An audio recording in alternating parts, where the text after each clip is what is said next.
Welcome to my mini ವ್ಲಾಗ್ಗೆ. ನನ್ನ ಪಯಣ ಭದ್ರಾವತಿ ಕಡೆಗೆ ಏನಕ್ಕೆ ಅಂತ ನಿಮಗೆ ಗೊತ್ತಾಗುತ್ತೆ, ಪೂರ್ತಿ ವಿಡಿಯೋ ನೋಡಿ. ಹಾಗೆ ಬರ್ತಾ ಇದ್ದೆ, ನಮ್ಮ ಸನ್ನಿ ಲಿಯೋನ್ ಅವರ ಬಿಗ್ ಫ್ಯಾನ್ ಸಿಕ್ತ. ಅವನಿಗೆ ಒಂದು ಹಾಯ್ ಹೇಳ್ಬಿಟ್ಟು ಅಲ್ಲಿಂದ ಸೀದಾ ಹೊರಟೆ. ಅಲ್ಲಿಂದ ಸೀದಾ ನಾನು ಬಂದಿದ್ದೆ ಬಾರಿಗೆ. ನಾನು ಹೇಳಿದ್ದು ಗಾಡಿಗೆ ಎಣ್ಣೆ ಹಾಕ್ಸೋಣ ಅಂತ, ಬಾಡಿಗಲ್ಲ ಫ್ರೆಂಡ್ಸ್. ಹಾಗೆ ಬಂದು ನಮ್ಮ ಹುಡುಗಿಗೆ ಎಣ್ಣೆ ಹಾಕ್ಸ್ಕೊಂಡು ಅಲ್ಲಿಂದ ಸೀದಾ ಬಂದೆ. ಕೊನೆಗೂ ಭದ್ರಾವತಿ ರೀಚ್ ಆದೆ. ಅಲ್ಲಿಂದ ಸೀದಾ ಬಂದು ಫಸ್ಟ್ ಮೀಟ್ ಮಾಡಿದ್ದೆ ನಮ್ಮ ಸೆಕೆಂಡ್ಸ್ಗಳ ಸರ್ದಾರನ್ನ ಮೀಟ್ ಮಾಡಿದೆ. ವಿಶೇಷ ಏನಂದ್ರೆ ಸಂಕ್ರಾಂತಿ ಪ್ರಯುಕ್ತ ನಮ್ಮ ಭದ್ರಾವತಿಯಲ್ಲಿ ಸೆಕೆಂಡ್ಸ್ಗಳ ಹಬ್ಬ ಇಟ್ಟಿದ್ರು. ಆಯ್ತು, ಆಮೇಲೆ ಹೇಳ್ತೀನಿ ಇರೋ ರಂಗಣ. ಆ ಹಬ್ಬದ ಪ್ರಯುಕ್ತ ನಮ್ಮ ಹುಡುಗರೆಲ್ಲ ನಮ್ಮ ಊರಿಗೆ ಹಾಕ್ಕೊಂಡು ಹಬ್ಬಕ್ಕೆ ಬಂದಿದ್ರು. ಕಣ್ಣಿಗೆ ಎಣ್ಣೆ ಬಿಟ್ಕೊಂಡು ರಾತ್ರಿ ಎಲ್ಲ ಜರ್ನಿ ಮಾಡ್ಕೊಂಡು ಬಂದಿದ್ರು ಫ್ರೆಂಡ್ಸ್. ಅದಕ್ಕೆ ಫುಲ್ ಸುಸ್ತಾಗಿಬಿಟ್ಟಿದ್ದಾರೆ. ನಾವು ಬಾಯಿ ಮುಚ್ಕೊಂಡಿದ್ದೀವಿ, ನಮ್ಮನ್ನ ಕೆಣಿಗ್ಬೇಡಿ. ಅಲ್ಲಿಂದ ಸೀದಾ ನಮ್ಮ ದೋಸ್ತಿ ಸಿಕ್ತ.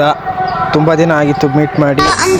ಆನೆ ಮೇಲಿನ ಅಂಬಾರಿ ಸಿಕ್ಕಾಪಟ್ಟೆ ಹಸುವಾಗಿತ್ತು. ಅದಕ್ಕೋಸ್ಕರ ನಾವು ಇಲ್ಲಿ ಬಂದು ಒಂದೊಂದು ಪ್ಲೇಟ್ ಮೇವು ತಿನ್ಕೊಂಡು ಬಂದ್ವಿ. ಇಲ್ಲಿ ಬಂದ್ಬಿಟ್ಟು ನೋಡ್ತೀನಿ ನಮ್ಮಣ್ಣ ಓರಿ ಜೊತೆ ಗುದ್ದಾಡ್ತಾ ಇದ್ದಾನೆ. ನಿರೀಕ್ಷೆಗೂ ಮೀರಿದ ಹಬ್ಬ ಮಾಡಿದ ನಮ್ಮ ಅಜ್ಜಯ್ಯ ಅಂತ ಅನ್ಕೊಳ್ತಾ ಅಲ್ಲಿಂದ ಸೀದಾ ಹೊರಟೆ. ಇಲ್ಲಿಗೆ ಇವತ್ತಿನ ವ್ಲಾಗ್ನ ಎಂಡ್ ಮಾಡ್ತಾ ಇದ್ದೀನಿ. ಫಾಲೋ ಮಾಡೋದು ಮರಿಬಿಡಿ ಫ್ರೆಂಡ್ಸ್.